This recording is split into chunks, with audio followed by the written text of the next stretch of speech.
Hello बच्चों, कैसे हो आप सब। मैं आशा करती हूँ आप सब बहुत ही अच्छे और स्वस्थ होंगे। तो आज की कक्षा में हम शुरू करने वाले हमारा अध्याय नंबर 20। ठीक है, इसका नाम है अनुच्छेद लेखन, मतलब पैराग्राफ राइटिंग। ठीक है बच्चों, तो चलिए शुरू करते हैं हमारा ये अध्याय। तो बच्चों, इस अध्याय में हम क्या पढ़ने वाले हैं, इसमें हम करेंगे एक बहुत अच्छे से अनुच्छेद लिखेंगे। ठीक है बच्चों, चलिए अलग अलग विषयों पर। ठीक है बच्चों, इससे पिछली कक्षा में हमने जो भी पढ़ा था, क्या आपने उसका अभ्यास कर लिया है। मैं आशा कर रही हूँ कि आप सबने बहुत अच्छे से उसका अभ्यास कर लिया होगा। तो चलिए बच्चों, शुरू करते हैं हमारा अनुच्छेद लेखन। आइए देखें। अनुच्छेद लेखन बच्चों की कल्पनाशीलता, सृजनात्मकता और लेखन क्षमता को बढ़ाने का बहुत अच्छा साधन है। ठीक है बच्चों, अनुच्छेद लेखन में अनुच्छेद लेखन में केवल एक ही अनुच्छेद में अपने विचारों को क्रमबद्ध रूप में लिखना होता है। ठीक है बच्चों, अनुच्छेद लिखने समय निम्न बातों का ध्यान रखना होता है। तो बच्चों चलिए देखिए, सबसे पहले आपको ये पता चला कि अनुच्छेद लेखन होता क्या है। बच्चों, अनुच्छेद लेखन से बच्चों की कल्पनाशीलता, मतलब वो कल्पना करने में, ठीक है, उनकी सृजनात्मकता और लेखन में बहुत ही अच्छा प्रभाव पड़ता है। ठीक है, और वो क्या करते हैं, और ज्यादा वो वृद्धि होती है। ठीक है बच्चों, और देखिए आपने क्या करना है, यहाँ पे कुछ बातों पर ध्यान देना है जब भी आप अनुच्छेद लिखेंगे। तो चलिए बच्चों देखते हैं कि ये कौन सी बातें हैं। आइए, अनुच्छेद लेखन में ध्यान देने योग्य बातें। अनुच्छेद लेखन में ध्यान देने योग्य बिंदु। ठीक है, आइए देखें। तो पहले देखिए क्या है, पहले अपने विचारों को मुख्य बिंदुओं में व्यवस्थित करें। ठीक है, दूसरा, उसके बाद विचारों को एक दूसरे से जोड़ते हुए सरल व स्पष्ट शब्दों में व वाक्यों में लिखें। ठीक है, मुख्य विषय से भटकना नहीं चाहिए। ठीक है, चौथा क्या है इसमें, अनावश्यक विस्तार एवं वाक्यों को दोहराने से बचना चाहिए। ठीक है, आगे देखिए, भाषा सरल, स्पष्ट एवं प्रभावशाली होनी चाहिए। ठीक है बच्चों, चलिए तो ये थे कुछ हमारे मुख्य बिंदु। अब आइए बच्चों अनुच्छेद लेखन के कुछ उदाहरण देखते हैं। ठीक है बच्चों, तो चलिए देखिए, पहला विषय है आपका बड़ा दिन, मतलब क्रिसमस। ठीक है बच्चों, चलिए देखिए, क्रिसमस यानी बड़ा दिन ईसाइयों का सबसे कट करना से, क्रिसमस यानी बड़ा दिन कट करना से, क्रिसमस यानी बड़ा दिन ईसाइयों का सबसे महत्वपूर्ण त्योहार है। यह त्योहार दिसंबर मास की 25 तारीख को प्रतिवर्ष मनाया गया है। ठीक है, कट करना से, यह त्योहार दिसंबर मास की 25 तारीख को प्रतिवर्ष मनाया जाता है। ठीक है, इस दिन को प्रभु ईसा मसीह के जन्म दिवस के रूप में मनाया जाता है। यूरोप में यह त्योहार बड़े हर्षोल्लास के साथ मनाया जाता है। इटली के नगर रोम के पास वेटिकन सिटी में रोमन कैथोलिक ईसाइयों के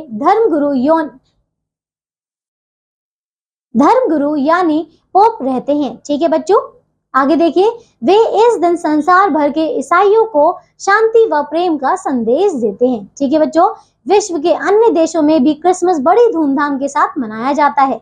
भारत में भी इस दिन को सभी मिलकर मनाते हैं। इस दिन सभी दफ्तरों व विद्यालयों में अवकाश रहता है। बाजारों व इमारतों की सजावट देखते ही बनती है। बच्चे बड़ी उत्सुकता पूर्वक बच्चे बड़ी उत्सुकता पूर्वक सेंटा क्लॉज की प्रतीक्षा करते हैं। ठीक है बच्चों, भारत में सभी धार्मिक त्योहार को सभी भारतवासी मिलजुल कर मनाते हैं। ठीक है बच्चों, तो देखिए हमने ये वाला अनुच्छेद कर लिया है। अब आइए एक और विषय पर इसका लिखते हैं। ठीक है बच्चों, देखिए तो ये है मेरा पुस्तकालय। ठीक है, देखिए पुस्तकालय का अर्थ है पुस्तकों का घर। ठीक है, प्रत्येक विद्यालय, विश्वविद्यालय आदि में एक पुस्तकालय होता है। पुस्तकालय में पुस्तकों के अलावा समाचार पत्र, पत्रिकाएं, नक्शे व चार्ट आदि भी होते हैं। ठीक है, जो लोग पुस्तकें पढ़ने में रुचि रखते हैं वे यहाँ आकर शांतिपूर्वक अपनी मनपसंद पुस्तकों व पत्रिकाओं का आनंद लेते हैं। हमारे विद्यालय में भी एक बड़ा पुस्तकालय है। उसमें हिंदी, संस्कृत, अंग्रेजी आदि भाषाओं की सैकड़ों पुस्तकों की अतिरिक्त विज्ञान, गणित, इतिहास आदि से संबंधित अनेक पुस्तकें हैं। ठीक है बच्चों। दीवारों पर सुंदर सूक्तियां कट दीवारों पर सुंदर सूक्तियां व चित्र लगे हुए हैं। ठीक है, छात्रों के लिए मेज तथा कुर्सियां भी हैं जहां बैठकर हम पुस्तकें व पत्र पत्रिकाएं पढ़ते हैं। ठीक है बच्चों, पुस्तकालय का एक महत्वपूर्ण नियम है शांति बनाए रखना। ठीक है बच्चों, सभी इस नियम का पालन करते हैं। सभी छात्रों को रंगीन चित्रों वाली पुस्तकें पढ़ने में बहुत आनंद आता है। ठीक है बच्चों, हम पुस्तकालय का भरपूर लाभ उठाते हैं। ठीक है बच्चों, तो ये भी चलिए बच्चों, तो ये भी हमारा पूरा हो चुका है। आइए एक और विषय पर देखते हैं। ठीक है बच्चों, देखिए तो ये है हमारी धरती और प्रदूषण। तो आइए बच्चों इस पर भी एक और निबंध देखते हैं। क्या है ये देखिए, हमारे आसपास का वातावरण गंदा होना प्रदूषण कहलाता है। ठीक है बच्चों, आज प्रदूषण की समस्या लगातार बढ़ती जा रही है। प्रदूषण 4 प्रकार के होते हैं। देखिए कौन कौन से? ध्वनि प्रदूषण, वायु प्रदूषण, जल प्रदूषण और भूमि प्रदूषण। ठीक है बच्चों, सड़कों पर गाड़ियां इतनी बढ़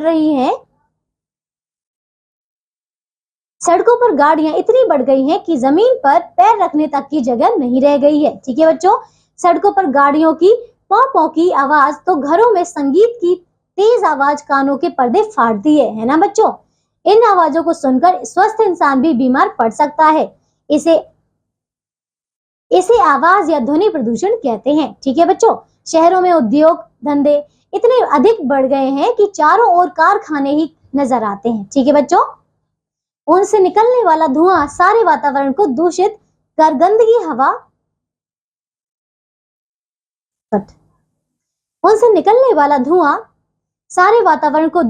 गंदगी हवा चारों ओर फैला रहा है। ठीक है बच्चों, इससे सांस लेना भी मुश्किल हो गया है। यह वायु प्रदूषण कहलाता है। नदी नालों में कूड़ा फेंकना, कपड़े धोना, जानवरों को नहलाना, मल त्यागना जैसे अनेक काम करने से जल प्रदूषण बढ़ रहा है। ठीक है बच्चों, तथा हैजा और पीलिया जैसे भयंकर रोग होने का खतरा बढ़ता जा रहा है, जिसे रोकना बहुत जरूरी है। आजकल किसान भी अधिक से अधिक फसल उगाने के लिए, फसल प्राप्त करने के लिए रासायनिक खादों का प्रयोग कर रहे हैं। ये रासायनिक खाद हमारी भूमि को लगातार दूषित कर रही है, जिसमें भूमि प्रदूषण का खतरा लगातार बढ़ता जा रहा है। इसके साथ ही इससे प्राप्त होने वाले फल सब्जियां भी हमारी सेहत के लिए हानिकारक साबित हो रहे हैं। ठीक है, प्रदूषण की इस बड़ी समस्या से निपटने के लिए प्रत्येक मनुष्य को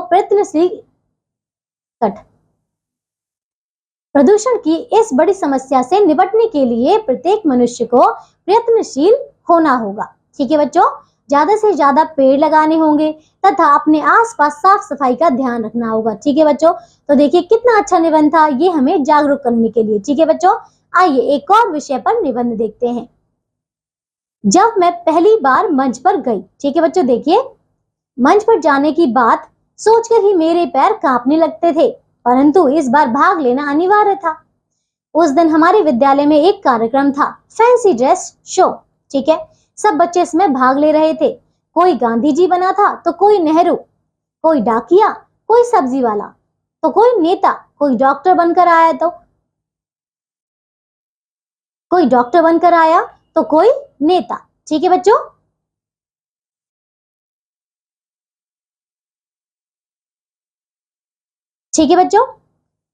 और कोई सैनिक की वर्दी में था। ठीक है बच्चों, आगे देखिए।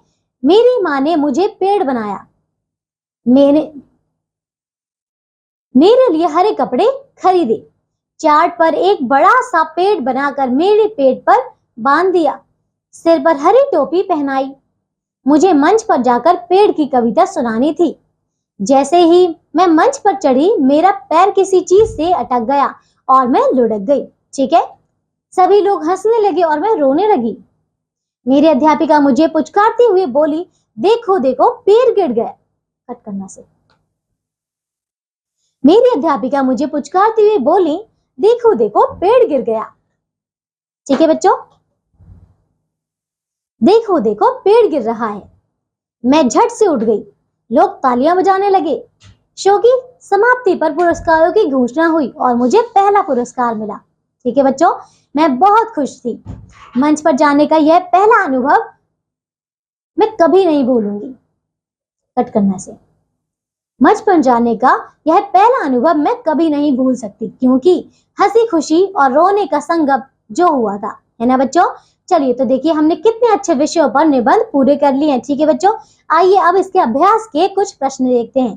तो देखिए बच्चों, लिखित प्रश्न मतलब रिटन क्वेश्चन। देखिए पहला है, किसी एक विषय पर अनुच्छेद लिखिए। तो देखिए ये आपको कुछ 5 विषय दिए गए हैं, इन पर आपको अपने निबंध अनुच्छेद लिखने हैं। ठीक है बच्चों, देखिए पहला है वृक्षों से मित्रता, दूसरा है बरसात का वह दिन, तीसरा है मेरा बचपन, चौथा है स्वप्न की सैर और पांचवा है छुट्टी का मजा। ठीक है बच्चों, तो देखिए ये अध्याय हमारा पूरा होता है। मैं आशा करती हूँ अब आपको निबंध लिखना अच्छे से आ गया होगा। ठीक है बच्चों, तो बच्चों आइए अब इसमें आपको अंतिम में एक OMR शीट मतलब अभ्यास शीट दी गई है। ठीक है बच्चों, तो चलिए इसे भी हम पूरा कर लेते हैं। ठीक है, आइए बच्चों,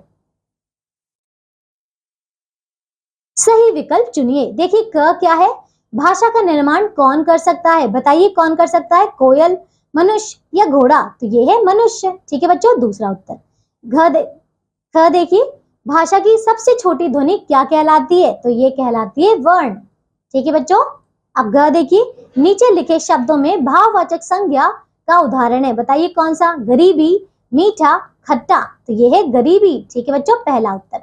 घ देखिए, दिन और महीनों के नाम सदा क्या होते हैं, बताइए, पुल्लिंग, लिंग, स्त्रीलिंग। बताइए, तो ये होते हैं पुल्लिंग। ठीक है,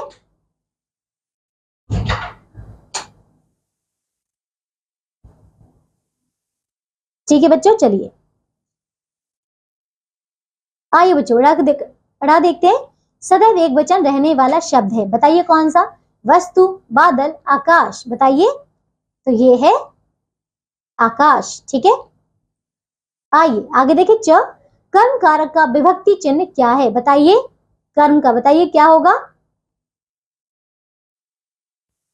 ठीक है बच्चों, देखिए तो इसका उत्तर है दूसरा, को।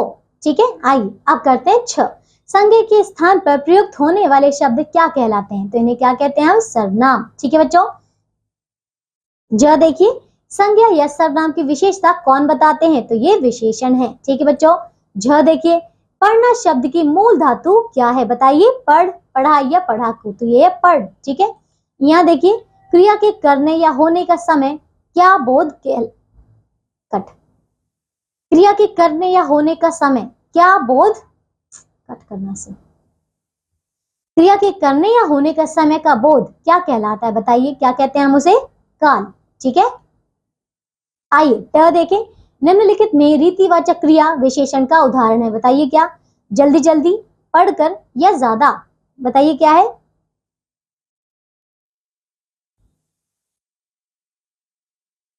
तो ये है पहला, जल्दी जल्दी। ठीक है बच्चों, आइए ठ देखें, अर्थ के आधार पर वाक्य का भेद कौन सा नहीं है, बताइए, प्रश्नवाचक, कालवाचक या इच्छावाचक। बताइए,